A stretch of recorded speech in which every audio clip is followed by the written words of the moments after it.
Perjalanan panjang untuk mengungkap kasus pembunuhan berencana Brigadir Joshua hampir mencapai proses persidangan. Pada 19 Agustus 2022, tim penyidik Bareskrim Polri menyerahkan berkas perkara tahap 1 milik 4 tersangka kepada Jaksa Penuntut Umum. Jambidum telah menerima berkas perkara atas nama FS, RE, RR, dan KM yang melanggar pasal 338, 340, 55 ayat 1 ke 1 KUHP untuk pasal 56. Itu. Dan kesempatan diberikan 14 hari oleh Jaksa Penuntut Umum melakukan penelitian terhadap berkas perkara tersebut. Namun setelah 1 minggu, Kejaksaan Agung memutuskan untuk mengembalikan seluruh berkas perkara karena ada beberapa kekurangan. Jadi sebagaimana saya sampaikan tadi, 4 berkas perkara sudah ada di Kejaksaan Agung, sudah diteliti, sudah diteliti, dan kami dalam proses pengembalian berkas perkara kepada penyidik karena masih ada yang harus diperjelas oleh penyidik tentang anatomi kasusnya, tentang kesesuaian alat bukti. Karena ini harus kami bawa ke persidangan. Membawa berkas ke persidangan itu tanggung jawab jaksa. Sehingga jaksa itu ketika membawa ke persidangan betul-betul berkas itu memenuhi syarat formil material dan bisa dibuktikan.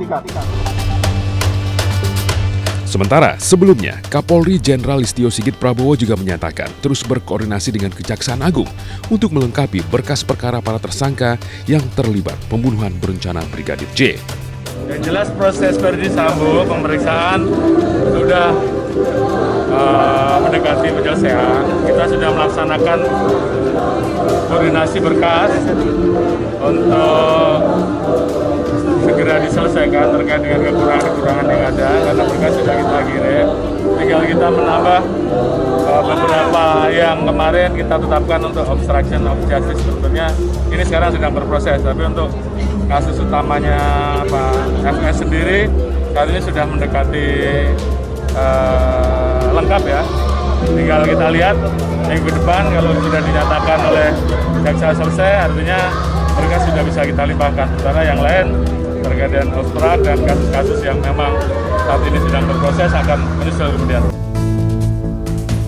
Pengembalian berkas perkara milik 4 tersangka itu diterima tim penyidik pada Kamis 1 September. Memang hari ini P19-nya secara resmi diserahkan. Yang sudah diterima kan P18. Ya, tentunya dari penyidik berupaya semaksimal mungkin apa yang menjadi petunjuk dari kejaksaan akan dipenuhi. Dan secepatnya juga berkas perkara ini sesuai dengan perintah Pak Kapolri untuk segera disempurnakan, dilimpahkan kembali kepada JPU, dan harapan kami dari hasil komunikasi yang intens antara penyidik dengan jaksa penuntut umum ini bisa cepat P21 dan segera mungkin juga bisa cepat dapat disidangkan. Sementara itu, Kejaksaan Agung juga masih meneliti berkas perkara milik Putri Chandrawati yang telah diserahkan oleh penyidik Bareskrim Polri pada Kamis 29 Agustus. Kalau berkas Ibu PC ini tadi pagi baru kami terima dari penyidik Bareskrim, dan kami akan melakukan langkah yang sama, yaitu penelitian sebagaimana tuntutan hukum acara pidana. Usai mengamati proses rekonstruksi pembunuhan berencana Brigadir J alias Nofriansah Yosua Huta Barat, Komnas HAM menyerahkan hasil laporan rekomendasi kepada Ketua Tim Sus Polri, Komjen Agung Budi Marioto pada Kamis 1 September 2022. Laporan rekomendasi Komnas HAM itu juga telah dilengkapi dengan keterangan dari Komnas Perempuan.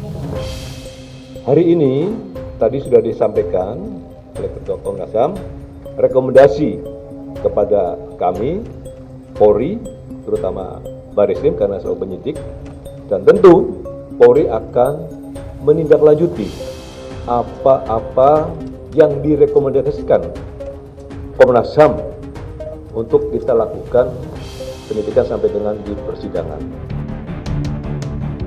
Berdasarkan laporan Komnas HAM, terdapat 3 substansi rekomendasi terkait kasus tewasnya Brigadir J. Pertama, adanya extrajudicial killing atau penghilangan nyawa orang di luar proses hukum atau putusan pengadilan yang dilakukan aparat kepolisian. Kedua, Komnas HAM memberi kesimpulan tidak ada tindak pidana kekerasan atau penganiayaan yang terjadi saat peristiwa pembunuhan Brigadir Joshua. Ketiga, adanya kejahatan menghalangi proses penyidikan dan penegakan hukum atau obstruction of justice. Tim Sus Polri juga telah menetapkan 6 perwira polisi sebagai tersangka pelanggaran pidana obstruction of justice dan akan disidang etik di Divisi Propam Polri.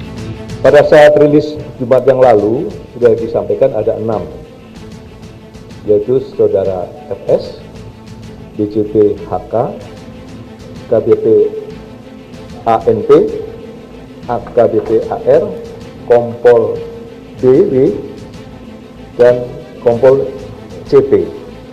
Terhadap ke-6 tersangka obstruction of justice ini, di Propam juga akan segera menyidangkan kode etik terhadap ke-6 orang tersebut.